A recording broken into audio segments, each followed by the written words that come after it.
Hello friends, welcome to study Dimag से। आप सभी का आपके अपने यूट्यूब चैनल स्टडी दिमाग से पर बहुत बहुत स्वागत है and welcome to study Dimag से। सभी बच्चे जल्दी से क्लास में आ जाइए एंड स्टार्ट करते हैं आज की क्लास। हमारी क्लास, जैसा कि मैंने आपको बताया कि हम पॉलिटी क्लियर कर चुके हैं, हिस्ट्री पढ़ चुके हैं एंड अभी मैंने आपके लिए जियोग्राफी के क्वेश्चंस लाने स्टार्ट किए हैं, जिससे कि आप एग्ज़ाम की तैयारी और अच्छे से कर पाएँ, आपके सारे ही सब्जेक्ट क्लियर हो पाएँ। ठीक है, तो जल्दी से आ जाइए क्लास में और साथ में इस क्लास को शेयर कर दीजिए। जो भी बच्चे एग्ज़ाम की तैयारी कर रहे हैं, आपके फ्रेंड्स हों या जो भी बच्चे हों, जो भी स्टूडेंट हों, उन सभी तक इस क्लास को पहुंचाइए ताकि आपके सभी फ्रेंड्स आकर के क्लास को अटेम्प्ट कर सके। परीक्षा के नज़रिए से बहुत महत्वपूर्ण क्वेश्चन आप लोगों के लिए है। लाइव क्लास स्टार्ट हो चुकी है। अगर आपको पीडीएफ चाहिए तो पीडीएफ के लिए आप ज्वाइन कर लीजिए टेलीग्राम पर आपको पीडीएफ मिल जाएगी। जो भी सब्जेक्ट आपको चाहिए सारे ही पीडीएफ आपको टेलीग्राम पर मिल जाएगी। ठीक है, तो आप टेलीग्राम ज्वाइन कर सकते हैं, यहाँ से आप पीडीएफ ले सकते हैं। अगर आपको नोट्स बनाने हैं तो नोट्स के लिए आप टॉपिक पढ़ सकते हैं, जिसके लिए आपको डिस्क्रिप्शन में जाना है। डिस्क्रिप्शन में आपको मिल जाएगा टॉपिक। अगर आप नए हैं इस चैनल पर तो चैनल को सब्सक्राइब कर लीजिए, बेल आइकन क्लिक कर लीजिए, जिससे कि अगली वीडियो का नोटिफिकेशन आपको मिल जाएगा। डेली सुबह 9 बजे आपकी क्लास स्टार्ट हो चुकी है। पहले टाइम कुछ और था, लेकिन अभी टाइम आपका सुबह 9 बजे हो चुका है। तो डेली आप लोग सुबह 9 बजे आ जाए कीजिए क्लास में और इस क्लास को अटेम्प्ट कर लिया कीजिए। जल्दी से शेयर कर दीजिए इस क्लास को, फिर स्टार्ट करते हैं क्लास पूरी अटेम्प्ट करने के बाद आप लोग लाइक ज़रूर कीजिएगा, क्योंकि आपके लाइक करने से हमें हौसला मिलता है। और अपने दोस्तों तक इस वीडियो को ज़रूर पहुंचाइएगा जो बच्चे भी एग्ज़ाम की तैयारी कर रहे हैं। ठीक है, चलिए आते हैं आप क्वेश्चन पर। फर्स्ट क्वेश्चन आप सभी के सामने आ चुका है। इस क्वेश्चन को पढ़िए और बताइए इस क्वेश्चन का राइट आंसर क्या होगा। क्वेश्चन है, उत्तरी पूर्व मानसून से वर्षा किस क्षेत्र में होती है। ऑप्शन ए है असम, ऑप्शन बी है पंजाब, ऑप्शन सी है पश्चिमी बंगाल और ऑप्शन डी है तमिलनाडु। अगर आप जानते हैं राइट आंसर तो कमेंट बॉक्स खोलिए, कमेंट करिए और बताइए इस क्वेश्चन का सही उत्तर क्या होगा। उत्तरी पूर्व मानसून से वर्षा किस क्षेत्र में होती है। असम, पंजाब, पश्चिम बंगाल या तमिलनाडु। राइट आंसर बताइए। तमिलनाडु बताने वालों का ऑप्शन नंबर डी बिल्कुल राइट आंसर हो चुका है। उत्तरी पूर्वी मानसून, जिसे कि लौटती हुई मानसून भी कहा जाता है, इससे तमिलनाडु में बारिश होती है। नेक्स्ट क्वेश्चन देखेंगे, क्वेश्चन नंबर 2, और इस क्वेश्चन का आंसर बताइए जल्दी से। क्वेश्चन है, दक्षिणी पश्चिमी मानसून की अवधि में तमिलनाडु शुष्क रहता है क्योंकि। ऑप्शन ए, पवनें इस क्षेत्र तक नहीं पहुंचती हैं। ऑप्शन नंबर बी, इस क्षेत्र में कोई पर्वत नहीं है। ऑप्शन नंबर सी, यह क्षेत्र वृष्टि छाया प्रदेश में स्थित है। ऑप्शन नंबर डी, इनमें से कोई नहीं। जो बच्चे यहाँ पर सिलेक्ट कर रहे हैं यह क्षेत्र वृष्टि छाया प्रदेश में स्थित है, उनका हो जाएगा बिल्कुल right answer. Option number C is a right answer. Okay, चलिए वेरी गुड, बहुत अच्छा प्रयास रहा आप सभी का। ठीक है, ऐसे ही देखते रहिए, पढ़ते रहिए, करते रहिए स्टडी दिमाग से। दक्षिण पश्चिमी मानसून की जो अवधि है उस अवधि में तमिलनाडु शुष्क हो जाता है या रहता ही है, लेकिन क्योंकि यह क्षेत्र वृष्टि छाया प्रदेश में पड़ता है इसी वजह से ऐसा होता है। चलिए देखेंगे क्वेश्चन नंबर 3 और बताएंगे इस क्वेश्चन का राइट आंसर क्या होगा। क्वेश्चन है, मानसून भारत से पीछे कब हटना आरंभ करता है। बताइए जल्दी, क्वेश्चन नंबर 3 है, आंसर बताइए। मानसून भारत से पीछे हटना कब आरंभ करता है। ऑप्शन नंबर सी बताने वालों का बिल्कुल राइट आंसर है। मध्य सितंबर होगा। ठीक है, दिसंबर नहीं, मध्य सितंबर, ऑप्शन ए राइट आंसर होगा। ठीक है, मानसून भारत से मध्य सितंबर में पीछे लौटने लगता है और सूरज के दक्षिणयान होती ही तापमान में गिरावट आ जाती है। उत्तर पश्चिम भारत में वायु दाब बढ़ने लगता है और साथ ही बंगाल की खाड़ी में वायु दाब घटने लगता है और फिर वही होता है कि मानसून पीछे लौटने लगता है। चलिए देखते हैं क्वेश्चन नंबर 4। अगला क्वेश्चन है आप सभी की स्क्रीन पर, इस क्वेश्चन को पढ़िए और बताइए इस क्वेश्चन का राइट आंसर क्या होगा। क्वेश्चन है भारत में अधिकांश वर्षण किस प्रकार होता है।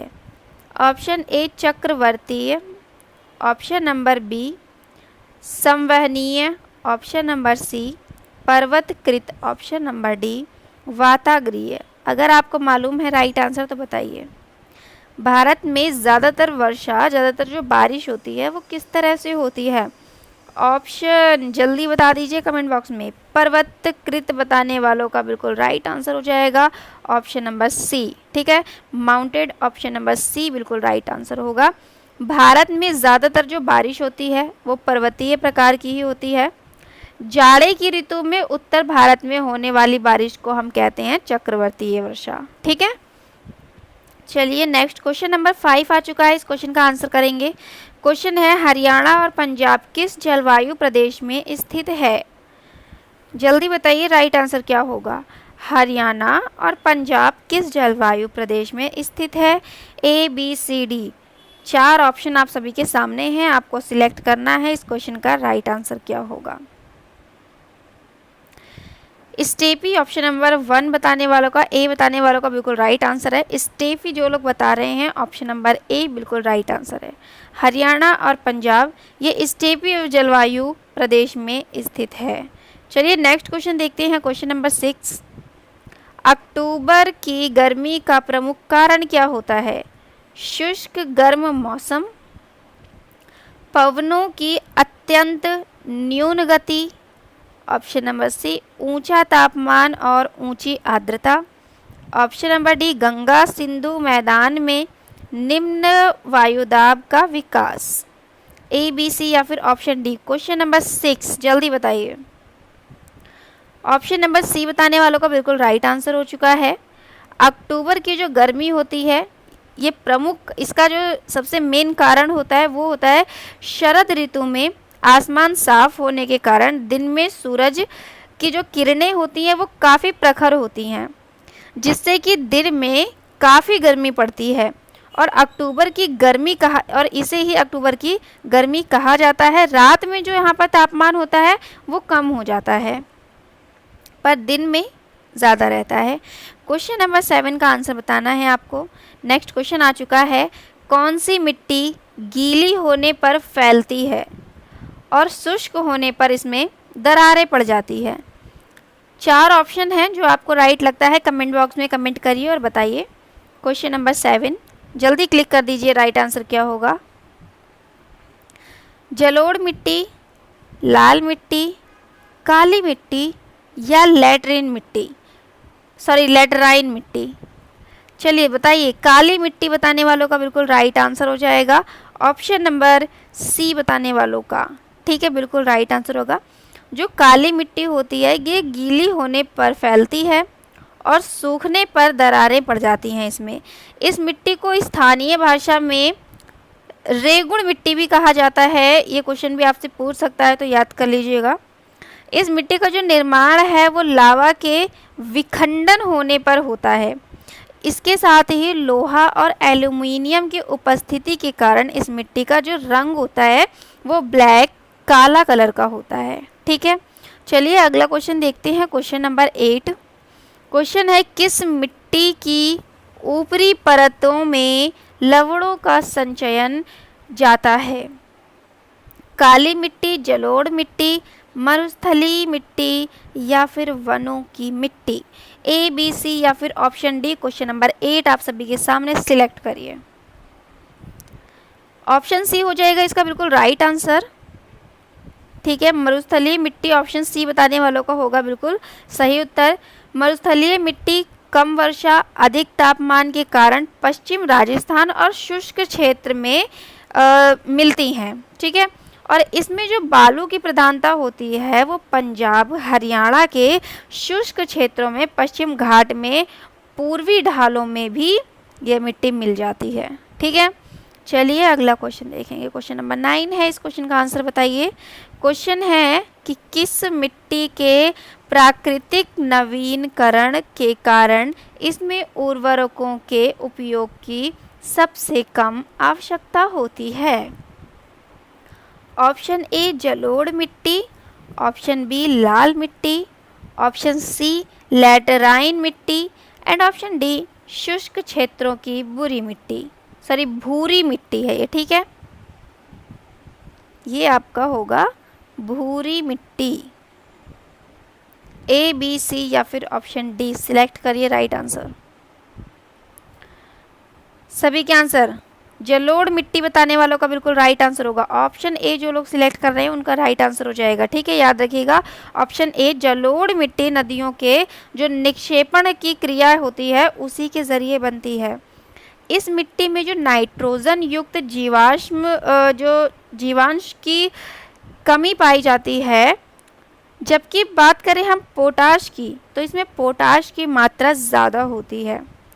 ये भारत में सबसे ज़्यादा व्यापक और सबसे ज़्यादा उपजाऊ मिट्टी होती है। इसमें उर्वरकों की ज़रूरत कम पड़ती है क्योंकि ये बहुत उपजाऊ होती है। चलिए क्वेश्चन 10 देखिए। किस मिट्टी को जोतने की सबसे कम आवश्यकता पड़ती है?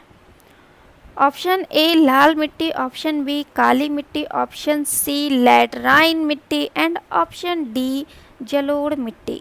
वो कौन सी मिट्टी है जिसे जोतने की कम से कम आवश्यकता पड़ती है? काली मिट्टी ऑप्शन बी बताने वालों का बिल्कुल राइट आंसर हो जाएगा। काली मिट्टी में जल धारण करने की क्षमता ज़्यादा होती है और वो बहुत गीली भी होती है, इसलिए इसे सिंचाई की ज़रूरत नहीं होती है। चलिए नेक्स्ट क्वेश्चन नंबर 11 आ चुका है, इस क्वेश्चन का आंसर करिए। क्वेश्चन है सुंदरवन क्षेत्र में कौन सी मिट्टी सबसे ज़्यादा पाई जाती है? ऑप्शन ए लाल मिट्टी, ऑप्शन बी काली मिट्टी, ऑप्शन सी जलोढ़ मिट्टी एंड ऑप्शन डी लैटेराइन मिट्टी। सुंदरवन क्षेत्र में कौन सी मिट्टी सबसे ज़्यादा पाई जाती है? जलोढ़ मिट्टी बताने वालों का बिल्कुल राइट आंसर है ऑप्शन सी जो लोग सिलेक्ट कर रहे हैं। सुंदरवन में जलोढ़ मिट्टी सबसे ज़्यादा पाई जाती है। साथ में आप याद रखेंगे कि यहाँ दलदली मिट्टी भी पाई जाती है, ठीक है। नेक्स्ट क्वेश्चन नंबर 12, बताइए इस क्वेश्चन का राइट आंसर क्या होगा। क्वेश्चन है चाय, कॉफ़ी तथा शीतोष्ण फलों के बाग सामान्यतः डैश मिट्टी के क्षेत्रों में लगाए जाते हैं। बताइए वो कौन सी मिट्टी है? ए बी सी या फिर option D. Very important question, आपके एग्जाम में आया हुआ क्वेश्चन है, ठीक है, तो बिल्कुल भी स्किप नहीं करना है। सारे क्वेश्चन वैसे आपके लिए बहुत इंपॉर्टेंट है। कुछ क्वेश्चन इसमें से एग्जाम में आ चुके हैं एंड बहुत से क्वेश्चन ऐसे हैं जो आपके एग्जाम में आएंगे, ठीक है, तो सारे क्वेश्चन आपको याद करके चलने हैं। बताइए इसका right answer. Option D sorry C बताने वालों का बिल्कुल राइट आंसर होगा। लैटेराइन जो लोग बता रहे हैं उनका बिल्कुल राइट आंसर। चाय, कॉफ़ी और शीतोष्ण फलों के जो बाग हैं वो ज़्यादातर लैटेराइन मिट्टी के क्षेत्रों में उगाए जाते हैं, ठीक है। चलिए नेक्स्ट क्वेश्चन देखते हैं। क्वेश्चन नंबर 13, बताइए इस क्वेश्चन का राइट आंसर क्या होगा। पंजाब की एक महत्वपूर्ण नकदी फसल कौन सी है? ए जूट, बी कपास, सी मनीला हेम्प, डी बाजरा। अगर आप जानते हैं राइट आंसर तो कमेंट बॉक्स खोलिए, कमेंट करिए और हमें बताइए कि इस क्वेश्चन का राइट आंसर क्या होगा। जो बच्चे यहाँ पर सिलेक्ट कर रहे हैं कपास, उनका हो जाएगा बिल्कुल राइट आंसर, यानी आपने सिलेक्ट किया है अगर ऑप्शन नंबर बी तो बिल्कुल सही उत्तर है आपका। बढ़ेंगे अगले क्वेश्चन की तरफ। देखिए कपास जो है वो पंजाब की नकदी फसल है और जूट पश्चिम बंगाल बिहार का नकदी फसल होता है। चलिए क्वेश्चन नंबर 14 आ चुका है, तो इस क्वेश्चन का आंसर दे दीजिए। क्वेश्चन है कपास पंजाब की नकदी फसल है, जूट पश्चिम बंगाल बिहार का नकदी फसल है। अच्छा यहाँ पर आपको कुछ मिस्टेक हो गया है, ठीक है।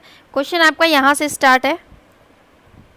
क्वेश्चन है उष्ण कटिबंधीय सदाबहार वन कहाँ पाए जाते हैं?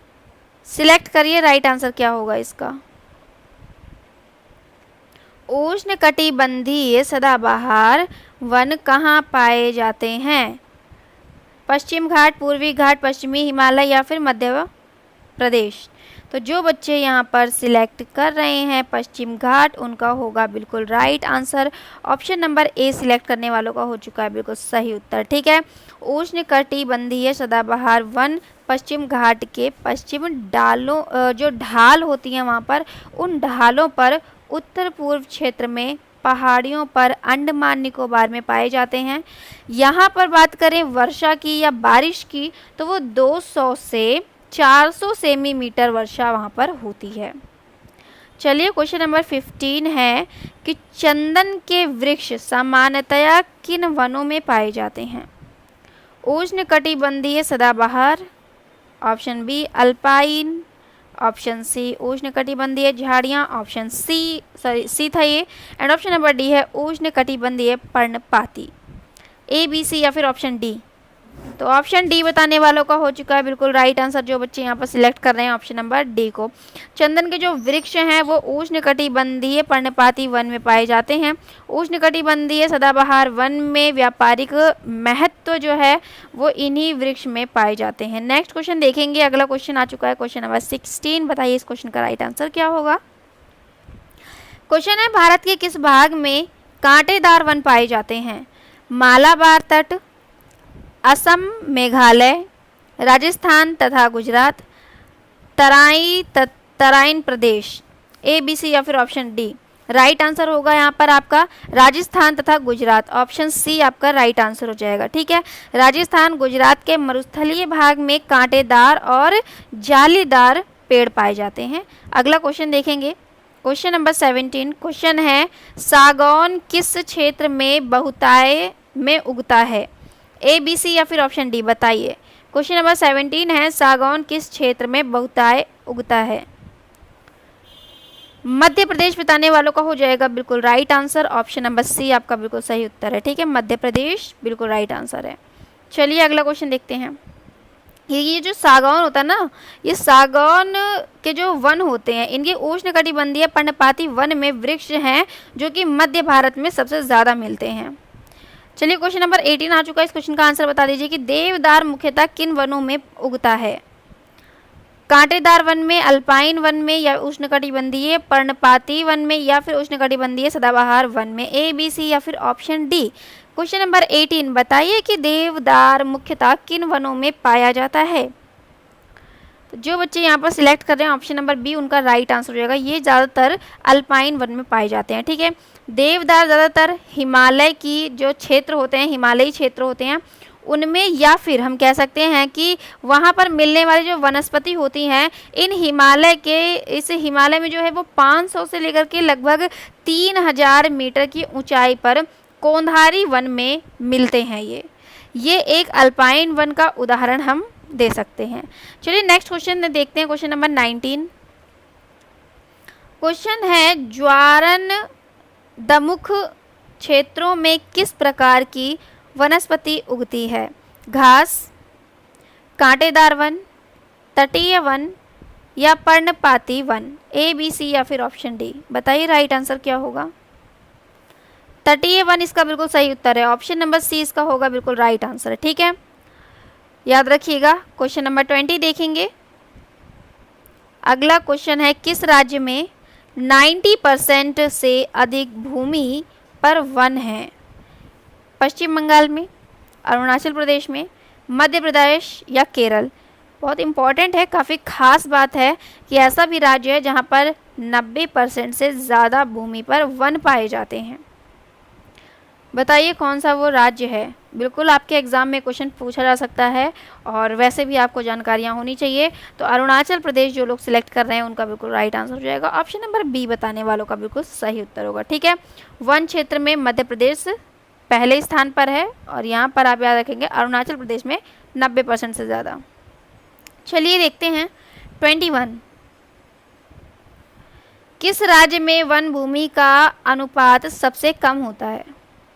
गुजरात, उत्तर प्रदेश, हरियाणा या फिर आंध्र प्रदेश? ए, बी, सी या फिर ऑप्शन डी।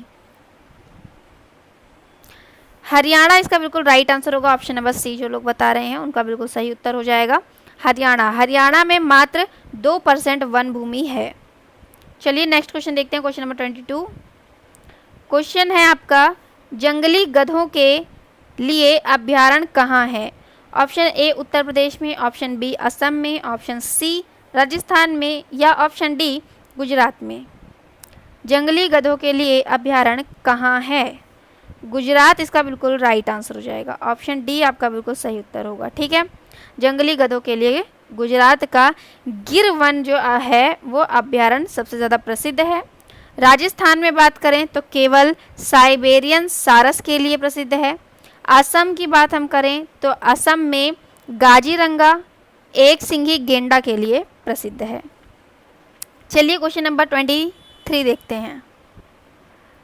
23 है, भारत में गन्ने की खेती डैश का उदाहरण है, किसका? यही आपको बताना है। ऑप्शन नंबर ए है आपका बागाती कृषि, ऑप्शन नंबर बी है संचित कृषि, ऑप्शन सी है स्थानांतरित कृषि एंड ऑप्शन डी है मशीनीकृत कृषि। ए बी सी या फिर ऑप्शन डी सिलेक्ट करिए, राइट आंसर क्या होगा आपका। क्वेश्चन नंबर 23 सिलेक्ट कर लीजिए। सिंचित कृषि ऑप्शन 20 का बिल्कुल राइट आंसर हो जाएगा। जो लोग बी को सिलेक्ट कर रहे हैं उनका राइट आंसर हो जाएगा। गन्ना एक नकदी फसल है। गन्ना ज़्यादातर लंबी अवधि का बागाती फसल भी है।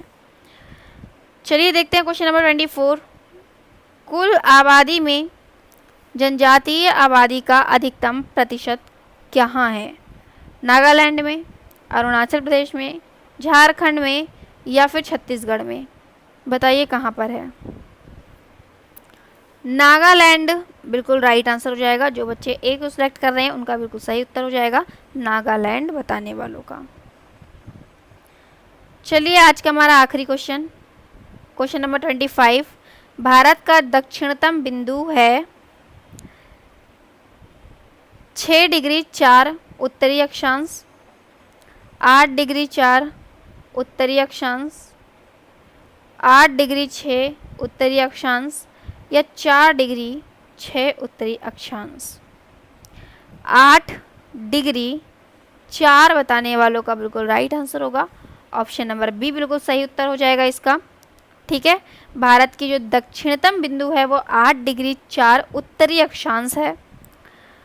इसके अलावा आपको याद रखना है कि भारतीय गणराज्य का जो दक्षिणतम बिंदु है इंदिरा पॉइंट अंडमान निकोबार में वो स्थित है, जो कि 6 डिग्री 45 उत्तरी अक्षांश के स्थान निर्धारित होती है।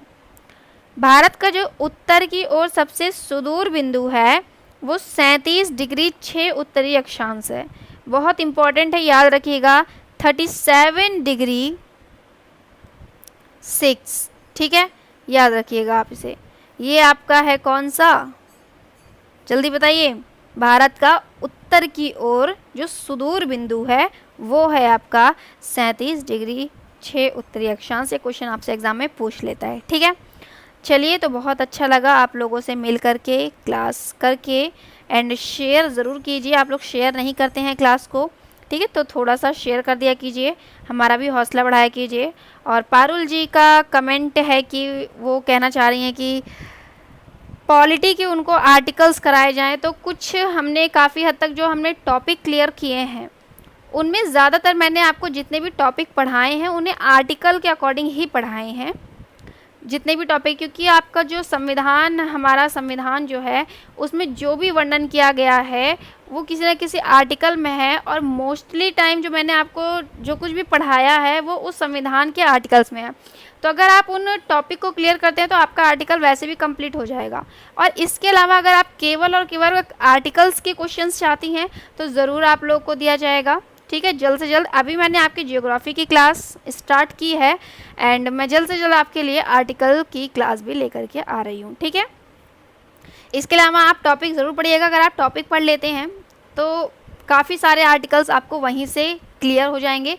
जितने भी टॉपिक मैंने आपको पढ़ाए हैं, केवल मैंने टॉपिक ही नहीं पढ़ाया, सारा कुछ इतने अच्छे से आपको पढ़ाया है, कब कहाँ कैसे क्यों हर एक चीज़ का जवाब वहाँ पर आपको समझा रखा है। तो चाहें तो आप टॉपिक डिस्क्रिप्शन में जा कर के देख सकते हैं। अगर आप नोट बनाएंगे तो आपको सारे आर्टिकल्स भी क्लियर हो जाएंगे और साथ के साथ टॉपिक भी क्लियर हो जाएगा। उससे रिलेटेड आपको कोई भी क्वेश्चन आ जाए फिर आप भूल नहीं सकते हैं। इसके अलावा आपको टेलीग्राम पर जो है PDF भी मिल जाएगी और बाकी मैं आपके लिए केवल आर्टिकल्स के क्वेश्चन भी लाने की जल्द से जल्द कोशिश करती हूँ, आपको ज़रूर दिया जाएगा। ठीक है, चलिए, तो थैंक यू सो मच, आप लोग इतने टाइम तक हमारे साथ बने रहे।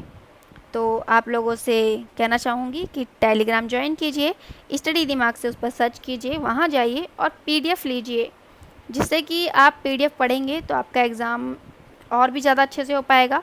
इसके अलावा आप अगर टॉपिक बनाते हैं तो उससे आपको पूरी कहानी क्लियर हो जाएगी।